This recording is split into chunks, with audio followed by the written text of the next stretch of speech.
Hello sweet friends, কেমন আছো সবাই? আশা করছি তোমরা ভালো আছো, সুস্থ আছো। আমরাও ভালো আছি। দেখতেই পাচ্ছ এই ব্লগটা হচ্ছে শিব চতুর্দশীর দিন।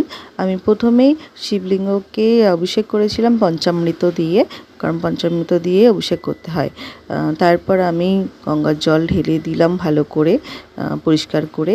রুদ্র অভিষেক করেছি ফলের রস দিয়ে, গঙ্গার জল দিয়ে আবার ভালো করে পরিষ্কার করে দিলাম। লাল চন্দন দিয়ে তিলক কেটে দিলাম। আমার মনস্কামনা যা ছিল একটা বেল ফল দিয়ে, তাই বলে আমি আমার শিবলিঙ্গর কাছে আমি দিয়ে দিলাম। আর তারপর যা কিছু ফুল দেওয়ার দিয়ে চলে আসলাম। দেখতেই পাচ্ছ ব্রাহ্মণ চলে এসছে।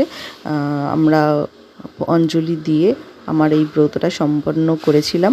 কেমন লাগলো ব্লগটা অবশ্যই জানিও, আর ফলো করতে ভুলো না। বাই বাই, ভালো থেকো।